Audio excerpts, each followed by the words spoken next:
The tropical storm literally made landfall at the beach that I am standing on right now, but this morning as the sun rises, the damage really isn't too widespread. He's hoping that by the end of the night, when everything's all said and done, that he can come back to his hometown as the Republican nominee for the governor of Tennessee. En noticias de última hora, en este momento, hay una investigación federal en Tennessee. The 4-lane highway behind me has a speed limit of 55 miles an hour. There are no barriers in between the lanes of oncoming traffic. What city officials are most worried about here in Bogalusa is the strong wind that is expected to come through later. That's a 14% increase from the rest of the year. And when it gets dark out, the number of nighttime crashes increases by 22%. The scene is all clear now, but less than an hour ago, there were more than a dozen sheriff's deputies here behind me, and a red Dodge SUV sat in the middle of the street, riddled with bullet holes. These sheets represent all the money that Knox County Schools has spent on capital improvements since 2001. All of his muscles looked like he clenched, and then a couple seconds later would come down, and that happened twice. The TVA says more than 485,000 gallons of water flow through the gates every second when they're open. Almost every person that we speak with says we're doing something to fix this. Right. But still the problem continues to get worse. If you're elected governor, what are specifics to try and make this problem go away? To understand these numbers, you have to talk to the families broken apart, the wives left without their husbands, and the children left without their parents. This is the sound of desperation, of questions unanswered, lives forever changed. I look up to him. And then many things I do is for him because he's ill and I just want to see him. We don't know the name of this 13-year-old boy. He wouldn't tell us. He was born in America, but he's too scared ICE will come after his undocumented mother, just like they did his undocumented father. I got home and I asked my mom if she knew about it, and she's like, yeah, they got your dad, and I was shocked. ¿Estás preocupado para tu esposo? Are you worried for your husband? Sí, sí estoy muy preocupada. Yes, she tells us. We don't know if they are going to take him, what they're going to do with him. This is the human toll of the war on illegal immigration. The raids come and go, sweeping up hundreds of people who are in the United States illegally. What they leave behind are broken families, unsure how they will make ends meet, in a country many call home. ¿Cuántos años lleváis en los Estados Unidos? How many years have you been here in America? Él tiene aquí 14 años. He came to America 14 years ago, she says. She came 20 years ago. She tells us her husband made just $6 an hour working at Southern Provisions.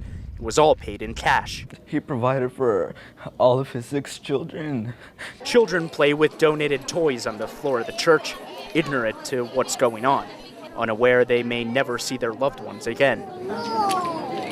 Regardless of their immigration status, what everyone here in the church knows is that America may never feel like home again. With all this going on, it doesn't feel like home anymore. And church leaders urge anyone who needs legal aid to come here to the St. Patrick Church in Morristown. And we have all this information in Spanish on our website, WBIR.com. Knox County 911, where is your emergency? My sister, I'm not sure if she's under the influence of drugs or not. She's a threat to herself and others at this point. They've called 911 and stated that she has been doing heroin. Friday, July 6th, 2018, 5:34 p.m. There's also kids in the home and a lot of yelling and screaming in the background. Another day, another overdose. Some days there'll be 3 or 4 within an hour. Sergeant Sam Hennard is a 13-year veteran of the Knoxville Police Department. He's helped save lives with Narcan, seen lifeless bodies taken away after an overdose, and on this call, we'll be faced with the same challenges officers in Knoxville encounter nearly every day on the job. What's wrong with you?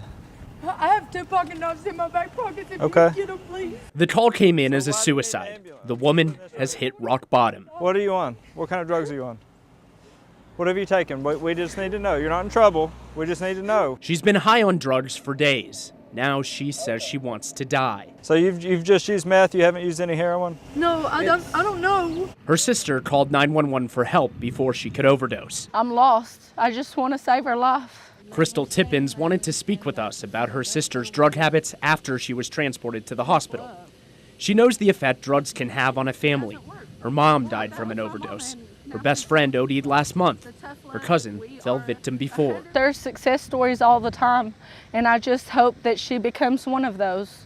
I don't want her to become a statistic. As Sergeant Hennard searches through the woman's car, They kind of call this a to-go box. he finds something he often encounters on drug calls, You've got the syringes here, which she's been using in her arms. but also something he's never seen before. This is goodbye. I'm okay with my death. Cards addressed to her kids, her sisters, and her family. Thank you for not leaving me when I need you the most. I have two of the best sisters in the world.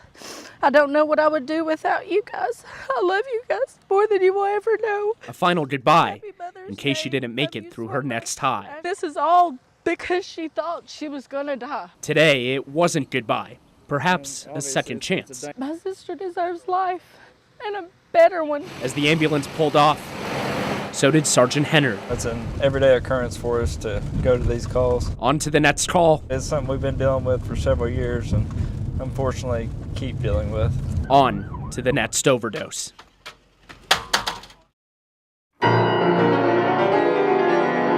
Chris Rasinski is an addict. His hands glide across the keys, striking notes, filling the church with the sounds of passion, elegance, and a second chance. It's a miracle that I'm alive today. 6 months sober, he's working to leave drugs behind and sustain a new addiction. It's not just a love and an obsession, an addiction, if you will. It is also something very spiritual. His drug of choice now is the piano, the music taking him higher than he ever could have imagined.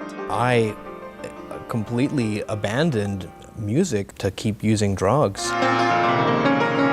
Not long ago, Chris traded his music for heroin, fentanyl, and anything else that could supply his fix. I lost my piano, I lost my the apartment. Overdosing multiple times, he knows what it's like to hit rock bottom. The only future for me was, when am I going to do this again? When am I going to use again? This is the sound of recovery. Each note a step in the right direction. My dream is to get my musical message out. Music saved Chris Rasinski's life. Music is something that has always had the power to change lives. Now he wants to use it to save others. Marc Sallinger, WBIR 10 News.